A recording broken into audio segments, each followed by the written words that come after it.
Ви бачите це в новинах буквально щотижня. Спецназ кладе зрадника обличчям у підлогу. СБУ публікує неспростовні докази, а країна видихає. Нарешті ось омріяна справедливість.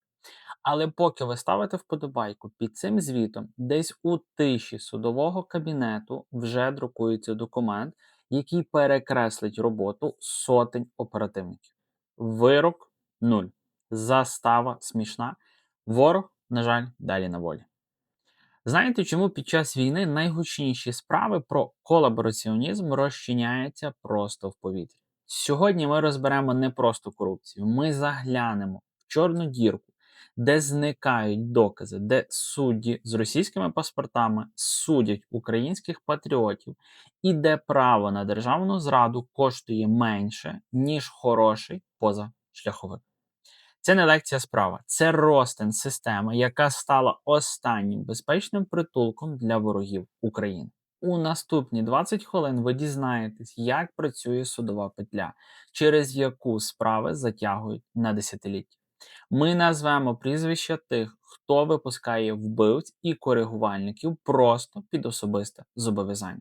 І головне, я покажу вам докази, як судова система України перетворилася на закриту корпорацію, де рука руку миє, навіть якщо ця рука тримає російський триколор. Додивіться до кінця, бо фінальний висновок змусить вас інакше подивитися на кожну новину про чергове затримання. Починаємо. Підписуйтесь на канал Контури історії, щоб не пропустити нові випуски. Щоб зрозуміти, чому система не ламається, треба усвідомити. В Україні побудована справжня суддівська республіка. Це герметичний кокон, куди не мають доступу ні президент, ні парламент, ні ви, виборці. У Конституції це називається незалежністю суддів. І це правильний принцип для демократії. Але в наших реаліях він перетворився на ліцензію на безкарність. Ви можете змінити владу на виборах, ви можете оновити склад Верховної Ради, але ви не можете просто так звільнити суддю, який роками виносить рішення на користь агресора. Вони самі призначають себе, самі себе перевіряють і самі виправдовують своїх колег. Це замкнуте коло, де кругова порука – єдиний закон, який працює просто бездоганно. Ключ від цієї в'язниці знаходиться в руках Вищої ради правосуддя. Це такий собі Верховний суд над суддями. І ось вам свіжий факт. Станом на сьогодні в черзі на розгляд лежать тисячі скарг на служителів Феміди. Багато з них стосується відвертого колабораціонізму. Але знаєте, що відбувається насправді? Справи навмисно маринуються роками, поки не закінчаться терміни притягнення до відповідальності. Це не є якоюсь помилкою, це є технологією. Поки активісти б'ються за реформу, система вибудовує юридичні лабіринти, в яких губляться навіть найгучніші закони. Суддя, який ще вчора отримав хабар або відвідав окупований Крим, сьогодні виходить на роботу, одягає мантію і каже «Іменем України». Це і є найвищий цинізм нашої реальності. Чому Кремль так тримається за наші суди? Це просто, це останній бастіон, який неможливо взяти штурмом. Якщо агент ФСБ провалив диверсію, його врятує лише наш український суд. Якщо топ-чиновник попався на зливі даних, його випустить наш український суд. Росія десятиліттями інвестувала в лояльність українських судів не менше, ніж у ракети. Бо одна підписана ухвала про звільнення під заставу варта цілого підрозділу спецназу. Ми часто шукаємо ворогів в окопах, але найнебезпечніші з них сидять у кабінетах із кондиціонерами, захищені законом, який вони самі ж і гвалтують. Але найстрашніше навіть не гроші. Найстрашніше – це колір обкладинки паспорта в кишені суддівської мантії. Ви думаєте, це перебільшення, що в Україні 2026 року неможливо бути суддею і водночас бути громадянином країни-агресора? Зараз ви побачите факти, які змусять ваші руки стиснутися в кулаки. Переходимо до конкретних прізвищ і доказів, які роками намагалися приховати. Почнемо з історії, яка мала стати вироком для всієї системи, але стала символом її живучості. Богдан Львов, голова касаційного господарського суду у складі Верховного суду. Людина, яка мала доступ до найвищих державних таємниць. Журналісти-розслідувачі знаходять у нього російський паспорт, виданий ще у 90-х роках і оновлений пізніше. Здавалося б, це вже крапка, але система вмикає режим захисту. Суддя заперечує, колеги мовчать, а процес звільнення перетворюється на нескінченний серіал. Найцинічніше те, що навіть після звільнення такі служителі намагаються поновитися через суд і стягнути з держави мільйонні компенсації за вимушений прогул. Ви розумієте абсурд? Людина з паспортом окупанта вимагає гроші з бюджету країни, яку цей окупант нищить ракетами. І що найстрашніше, інші судді часто задовольняють ці позови. Це і є корпоративна етика, яка межує з державною зрадою. Друзі, розслідувати такі теми та збирати докази стає дедалі складніше та затратно по часу. Інформаційне поле забите шумом, а правду намагаються приховати за складними юридичними термінами. Канал Контури історії працює лише завдяки вашій підтримці. Якщо ви вважаєте, що такі теми мають обов'язково звучати голосно, а винні повинні нести за це свою відповідальність, підтримуйте розвиток каналу донатом. Посилання на банку та реквізити є в описі даного відео, будуть в закріпленому коментарі, та зараз у вас є продубльовані QR-коди на екрані. Ваша гривня – це паливо для нашої інформаційної зброї. Дякую кожному, хто вже є з нами, кому особливо вдячний. Ви зараз можете бачити їх на екрані. Це ті люди, які кожного дня долучаються до фінансової підтримки каналу, за що їм величезна вдячність. А ми з вами повертаємося до фактів. Але паспорт – це буквально лише вершина айсберга. Є ще одна категорія – судді-туристи.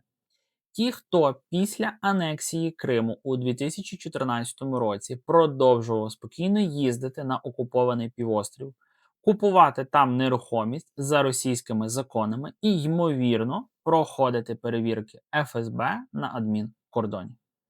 Ярослав Романюк, колишній голова Верховного суду або суддя Алла Котелевець. Чи може людина, яка визнає юрисдикцію агресора у власних майнових справах, чесно судити колаборантів у Харкові чи Херсоні? Питання є риторичне. Це люди, які вже обрали сторону, вони просто ще не зняли українську мантію з себе. Ви запитаєте, а де ж є наші спецслужби? СБУ регулярно подає звіти про наявність російського громадянства у суддів. Але тут ми знову впираємося у стіну суддівської республіки. Спецслужба може дати докази, але звільнити суддю може тільки Вища рада правосуддя. А там згадуємо перший блок нашого відео. Коло замикається. Російський паспорт у кишені судді – це не просто папірець. Це гачок, за який Кремль може смикати у будь-який момент. І зараз ми побачимо, як цей гачок спрацьовує, коли мова заходить про мільярдні застави та несподівані звільнення з-під варти. Як зробити так, щоб справу коригувальника вогню з Харкова або Одеси розглядав максимально лояльний суддя десь у тиловій області? Використовується технологія зміни підсудності. Адвокати подають десятки клопотань, стверджуючи, що в прифронтовому судді неможливо забезпечити неупередженість або є загроза обстрілів. У результаті справу передають за сотні кілометрів. Свідки військові не можуть приїхати на засідання.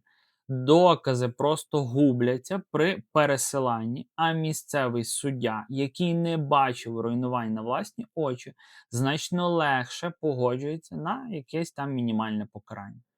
Це не просто бюрократія, це свідомий розрив зв'язку між злочином і розплатою. Ви колись замислювалися, чому в справах на мільярди раптом зникають ключові докази? Найпопулярніша схема недоступність доказів. Суддя чекає місяцями, а потім раптом заявляє, протокол обшуку оформлений не за формою. Або дозвіл на прослуховування був підписаний не тим прокурором. І все. Записи автоматично. Ну, власне, ті записи, де зрадник домовляється про координати ударів, перетворюються на звичайний шум, який не можна додати до справи. Найцинічніше те, що ці помилки часто закладаються в справу ще на етапі слідства за попередньою домовленістю між рішалами та недоброчесними правоохоронцями. Це просто ідеальне вбивство справи, де винного нібито просто немає, бо процедура понад усе. Коли основний суддя у справі йде у відпустку або на лікарняний, система призначає чергового. Це золотий час для адвокатів. Саме в такі моменти приймаються найскандальніші рішення про зміну запобіжного заходу, стримання під вартою на нічний домашній арешт або смішну заставу. Поки громадськість спить, а основний суддя хворіє, черговий служитель Феміди підписує папірець, і фігурант просто зникає з радарів. До того часу, як основний суддя повернеться, підсудний уже може бути в Дубаї або в Криму. Випадковість у цій системі випадковостей не існує. Існують лише тарифи на конкретні послуги. Треба розуміти, суддя рідко бере гроші напряму. Для цього існують спеціальні адвокатські об'єднання, які де-факто є легалізованими касами для хабарів. Ви платите не за захист у суді, ви платите за вирішене питання. Якщо сума достатня, закон стає неймовірно гнучким. Ми бачимо, як одні й ті самі прізвища захисників фігурують у всіх справах топ-корупціонерів та зрадників. Вони знають, як у які двері заходити і який пароль сказати. Це паралельна система правосуддя, де переможець відомий ще до початку першого засідання. І прямо зараз я розповім вам, як ці схеми фінансують п'яту колону, що діє прямо в нас під носом. Давайте відверто. Правосуддя в Україні для багатьох перетворилося на ринок послуг. І на цьому ринку є свій прайс-лист. Звільнення під заставу, скасування арешту на майно, затягування розгляду справи до закінчення терміну. Кожна дія має свою ціну. Але хто ці гроші передає? Тут на сцену виходять рішали. Це каста недоторканних, колишні судді, прокурори або впливові адвокати, які мають абонемент у кабінети голів судів. Вони не доводять невинність підсудного, вони домовляються про результат ще до того, як суддя вийде в нарадчу кімнату. Коли мова йде про державну зраду, статки зростають просто у геометричній прогресії. Гроші окупанта, зароблені на крові, через складні ланцюжки офшорів та криптогаманців, конвертуються в лояльність української Феміди. Це економіка, яка працює паралельно з державою, і її обіги обчислюються мільярдами. Ви запитаєте, а як вони ці гроші витрачають? Подивіться на декларації суддів. Там ви знайдете тещ мільйонерок, племінників із автопарками люксових авто та дружин, які успішно займаються бізнесом. Купуючи гектари землі під Києвом просто за копійки. Система декларування, яка мала стати пасткою для корупціонерів, стала для них інструментом легалізації. Судді навчилися обходити будь-які обмеження, використовуючи юридичні дірки, які вони самі ж, власне, і створили. Найстрашніше, що навіть коли НАЗК чи НАБУ знаходять очевидну невідповідність доходів і витрат, справа знову потрапляє куди? Правильно, до іншого суду, до колеги по цеху з посмішкою на обличчі, який закриває справу через відсутність складу злочину. Це і є та сама кругова порука, про яку ми говорили на початку. Україна сьогодні критично залежить від західної допомоги. На жаль, уви, але це є правдою.